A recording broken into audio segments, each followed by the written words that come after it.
Welcome to Whiskey Ball. I'm Daniel. Rex. Glasses. We got a lot of what is going on? Well, so What is these happening? are all from magnificent bastard Robert Tito Serrano. Robert Tito Serrano, you magnificent bastard.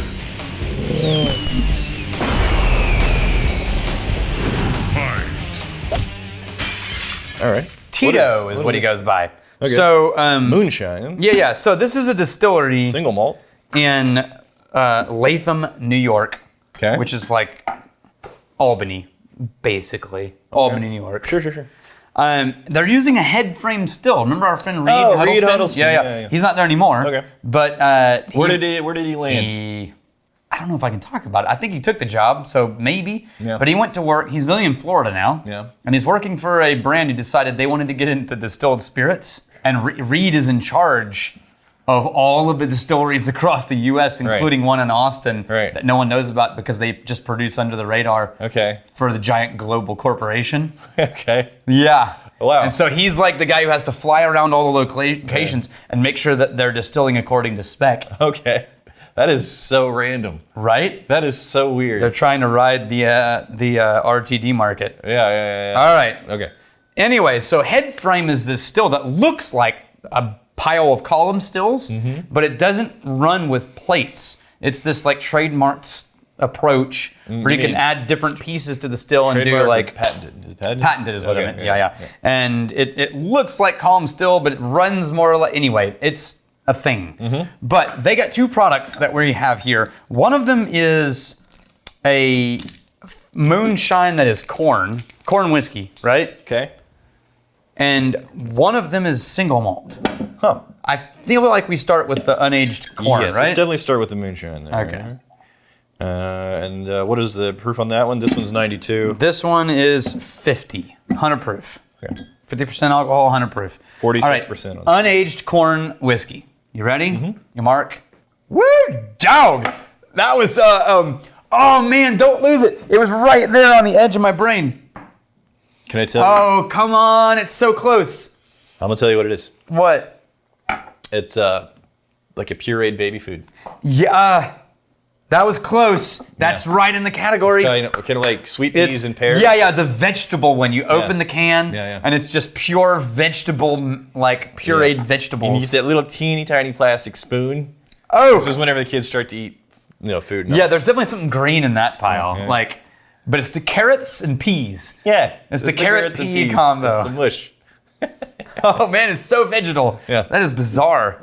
Well, I can't get that out of my head. It really. Do you want to know the greatest sacrifice peel I off made as the a plastic dad? thing. You have these little teeny tiny spoons. Like the spoon is about as wide as your pinky. Yeah. And you have to get through. This is the worst part. You have to get through like a pile. So much. And they'll get like half of that little spoonful, and you're sitting there like, oh my god, kid, come on. I have no explanation for why in my head, but I will tell you, like, I got no problem changing diapers.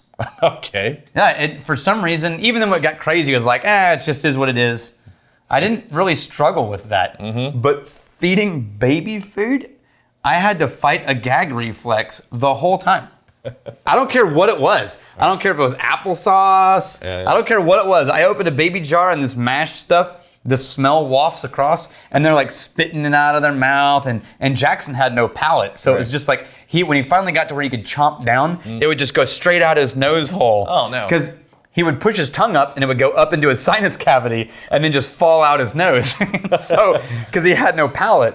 Yeah. So he'd be like, and then just pour it out his nose. I'm like, This is a losing battle, kid. Come on. it's like close his nose. Yeah.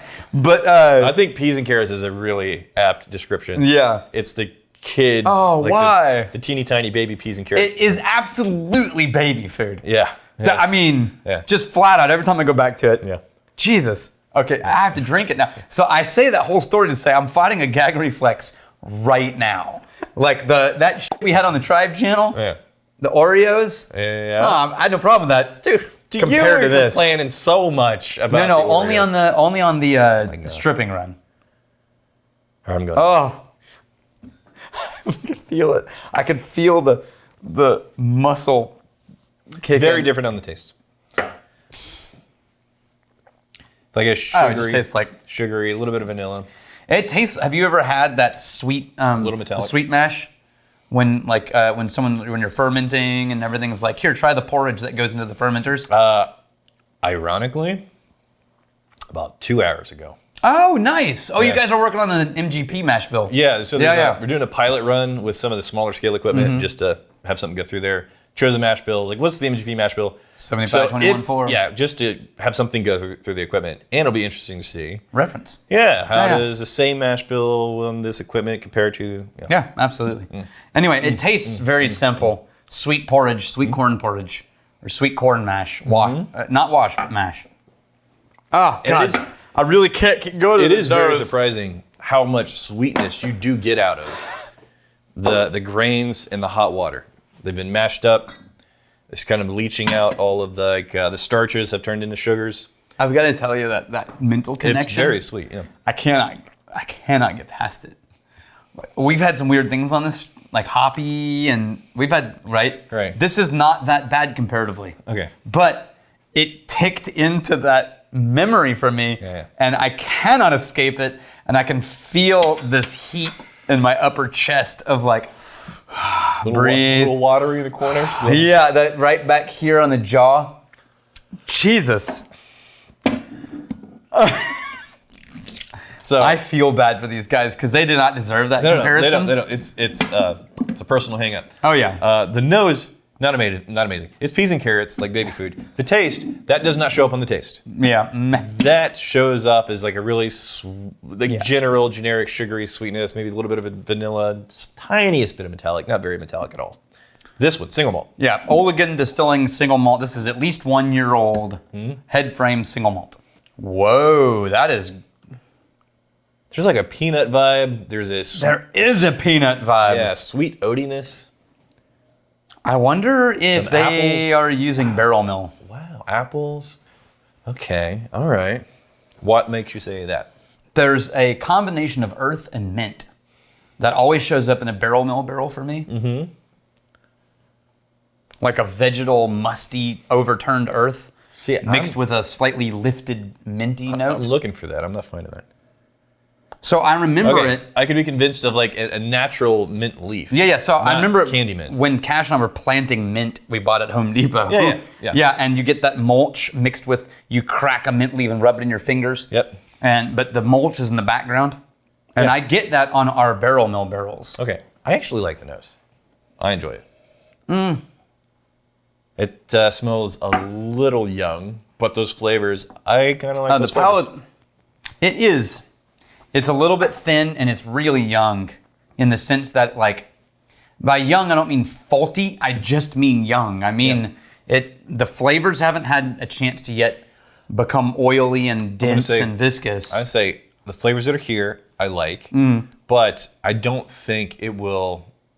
I think the flavors that these will turn into are going to be much more interesting than the flavors that are here now. I agree. Yeah. Anyway. Interesting. Did it get much detail on here? Oh, it's a government warning. That sucks. After label is a government warning. It's very simple. Okay. We still have comments, I think. I got comments. I'll circle back. Okay. I want to try that a little bit more. Yeah. David Hutton, even though the bottle says 750 milliliters, I always feel that bottles with thick bases are shortchanging me. It's like the shot glasses with a huge base. So me too. Look at this thing that feels like a fat base right there, well, even on a little bottle. That's at 375. Yeah, but even then, it's like, So you do have to literally put the correct milliliters in there. But I get your point. It does feel like you're getting robbed a bit. They would do that back in the Old West with saloons.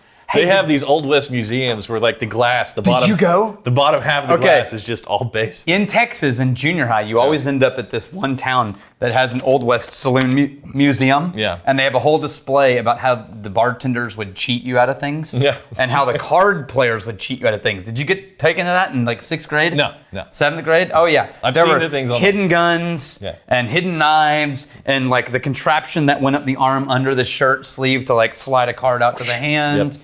And the bartenders had false bottom, like, or fake thing. Looked like it went all the way down, but it was like this kernel. Yeah, you got so from the glass perspective, it's like, oh, that's a full glass. It's like 2 ounces. Put your finger in there, and it goes like maybe halfway down. Yeah. Dude, I never understood that, because to me, the person drinking, as soon as they empty it, they know. Right. That's a very short-lived scam. Right. And in a place where people are carrying guns everywhere, seems like a bad idea. Right. So it seems like that's and the even glass. if you take the guns at the door, you've just armed them with the very, very heavily weighted glass. Yeah, I think you got to only switch to that glass when they're drunk. Ah, yeah. Right, so you wait until they're visibly drunk, then you switch glassware. Yeah. Jacob Dislates.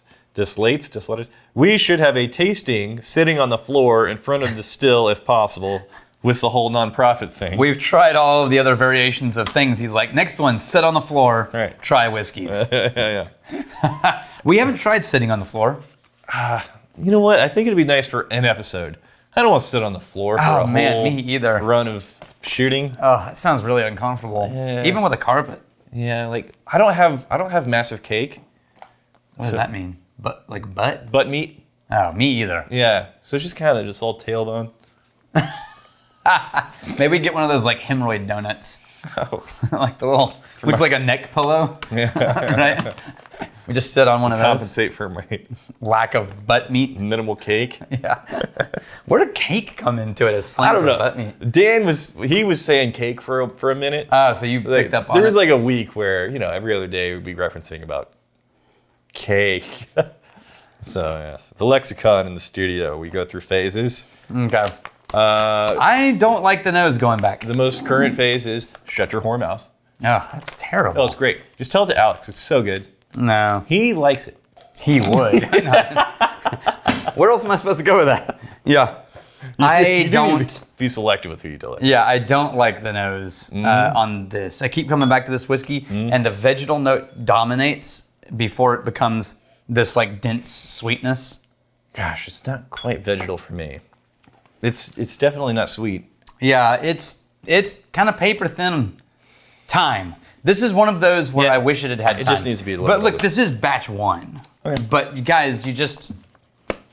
Well, look, I will say this. Batch 1, to get something out there, I don't see concerning elements be like, oh my God. No faults. Yeah. The barrels makes me nervous. Just a little bit more time. If it's barrel mill, I think it's going in a good you're direction. gonna have a hard time aging that out. I think it's going in a good direction. I like that. I like where it's at now. I think it's for a young whiskey. It's nice for a young whiskey. But I think the direction it's going in, again, is going to be way, way nicer. Yeah. Andrew Bode, you should definitely go to Colorado to check out distilleries for a vlog. Right. We will teach you how to vlog, and you will have the best time vlogging everything. Who's gonna vlog? Me? You. You're saying you're gonna teach me to I will vlog? teach you to vlog. How do you vlog? Because Wait, remember I the watched. last time we traveled? I traveled. I did a bunch of things with myself. It was amazing. It's a work of art. The videography on that. Uh-huh. Yeah. It's like just 3 days worth of video. The real hard choice there was what to cut, not what to keep. Yeah, because Everything is gold. all the editing you did. Yeah, just start and stop. It's just gold. You don't do anything. Just hit play, basically. I just remember us being in a beautiful, exotic, whiskey-laden foreign land. Yeah, that was good. Yeah. And then... I'm like, I'm going out drinking. Yes! Yeah. Yes! But that was all And I'm in content. the fucking hotel room. Yeah. It's like, well, I gotta get this out. I mean, what time... Oh, God, just go. And I just kept saying, like, man, this was on the calendar. And my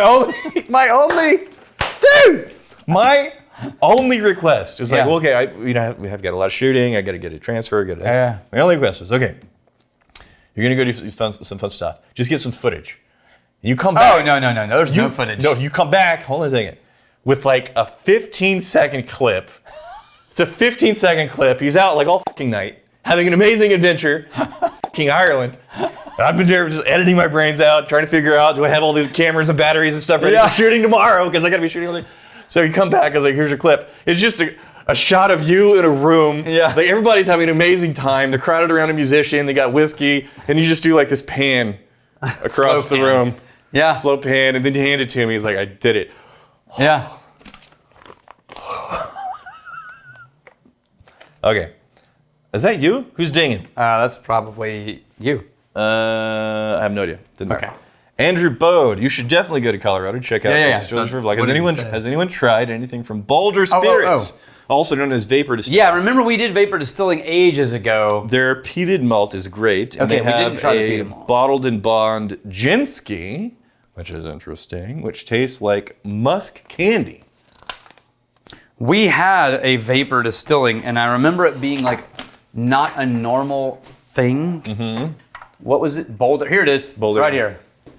And then going back to this, after I get some distance from it, once again, peanut on the nose. This was batch 2 distilled from grain. We reviewed it on the channel. Okay. So go back and look for that. This was before we wrote names on the bottles. But he said there's like a peated thing that's amazing. Yeah, so evidently they're doing other stuff now too. Mm-hmm. But there's a lot of whiskey in Colorado on my list. Okay. A lot. More age. I'll give you a 30-second video. That's double the footage that I gave you last time. Double. It's not hard. Double. You just shoot the transitions. I'll show you. It's easy. It's easy.